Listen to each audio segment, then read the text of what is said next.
வணக்கம், நான் ரோஷன். இந்த மியாவாக்கி காடு எப்படி உருவானது என்ற மாதிரியான ஒரு விவரங்களை கேட்டிருந்தாங்க. இது தானாக உருவாகினதில்லை, மனிதரால் உருவாக்கப்பட்ட ஒரு காடு. அதிൻ്റെ முழு விவரங்களையும் ஒருக்கா பார்ப்போம். இது கிட்டத்தட்ட இப்படியான ஒரு நிலப்பகுதியில் இருந்து தான், அதாவது இந்த மரங்களும் வச்சு வர முடியாத என்று சொல்லப்பட்ட இந்த நிலத்தில் தான் கிட்டத்தட்ட 6 அடி ஆழம் தோண்டி அதில் இருந்து உருவாக்கப்பட்டதான். இதில் கிட்டத்தட்ட 83 வகையான மரங்கள் இருக்குது. இன்னும் சில மரங்கள் வெறுமண்டு பார்த்து கொண்டிருக்கோம். ஏனெண்டா வச்ச மாதிரியே இருக்கிற மரங்களும் இருக்குது. சில மரங்கள் நல்லா அபரவிதமான வளர்ச்சி அடைஞ்சிருக்குது. 3 வருஷத்தை தாண்டி போய் கொண்டிருக்குது. 2 வருஷமாக நாங்கள் ஒரு வருஷத்துக்கு முதலே நாங்கள் கிடங்கெடுத்து அதுக்குரிய கம்போஸ்டுகள் எல்லாம் போட்டு அடுத்த வருஷம்தான் நாங்கள் இதை வைக்கிறதுக்கும் கிட்டத்தட்ட ஒரு வருஷம் வெயிட் பண்ணி தான் ஃபுல்லாக ஒரு நவம்பர் மாதம் தொடங்கினது, தை மாதம்தான் வச்சு முடிஞ்சது.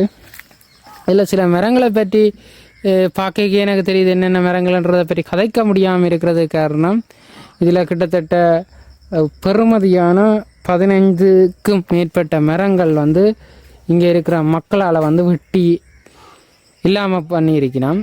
ஏன்னா வெட்டி எடுக்கப்பட்டிருக்குது. நல்ல மரங்கள், பெறுமதி வாய்ந்த சந்தனம் அப்படியான மரங்கள் எல்லாம் வெட்டி எடுக்கப்பட்டிருந்தது. அப்போ அதனால் இப்போ இதில் இருக்கிற மரங்களை பற்றி பேசுங்க, கதைங்கண்டெல்லாம் எடுத்து பேர் சொன்னதுனால நாங்கள் அதை கதைக்க முடியாமல் இருக்குது. ஏனெண்டா இது ஒரு ஓப்பன் பிளேஸ் உண்டு, எல்லாருமே போகலாம், எல்லோரும் போகணும், இதை பற்றி அறியணுமென்ற ஒரு ஆவலில் தான் இதை நாங்கள் செய்த அது போகக்கூடிய இடம். அதனால் இதில் இருக்கிற மரங்களை பற்றி ஸ்பெசிஃபிக்காக கதை கேட்க அந்த மரங்கள் நாளடைவில் அது இல்லாமல் போகிறதுக்கான வாய்ப்புகள் அதிகம் என்றதுனால தான் நான் அதை பற்றி கதைக்க விரும்பவில்லை. இது சம்பந்தமாக அறியணும், இதை பற்றி நீங்கள் மேலும் விஷயங்களை அறியணும், இதை நாங்கள் செய்ய விருப்பப்படுறோம் அப்படி என்றால் கூட நீங்கள் தொடர்பு கொள்ளலாம். அதில் நம்பர்களுக்கு நாங்கள் போட்டிருக்கிறோம், அதில் பார்த்து நீங்கள் தொடர்பு கொள்ளுங்கள். மற்றது இதில் இங்கே நேராக பார்த்தா தான் உங்களுக்கு தெரியும் எப்படியான மரங்கள் இருக்குது, அதில் என்னென்ன வகைகள் இருக்குது. இது ஒன்றுமே விளையாதண்டு விட்ட ஒரு இடத்துல தான் இதை நாங்கள் சக்ஸஸாக செய்திருக்கிறோம். அப்போ எந்த இடத்துலையும் இது வரும்ன்றதுக்கு இது ஒரு எடுத்துக்காட்டு. நீங்கள் பார்த்தீங்கன்னா தெரியும், பறவைகள், குயில்கள், மேலே இருக்கிறது குயில்கள், வண்ணாத்தி பூச்சி இனங்கள்,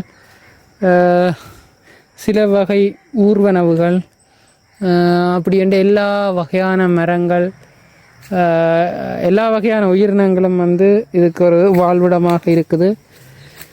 மிச்ச நன்றி. இதை பற்றி நிறைய பேர் நிறைய விஷயங்களை போட சொல்லி ஆர்வமாக கேட்டிருந்ததுக்கு. ஆனால் இதை எங்களால் போட முடியாமல் இருக்கிறதுக்கு காரணமும் இதுதான். மக்கள் இதை விருப்பப்படணும், அடுத்த கட்டத்துக்கு கொண்டு வர ஆசைப்படணும், இயற்கையை நேசிக்கணும் என்று கேட்டுக்கொள்கிறேன். நன்றி.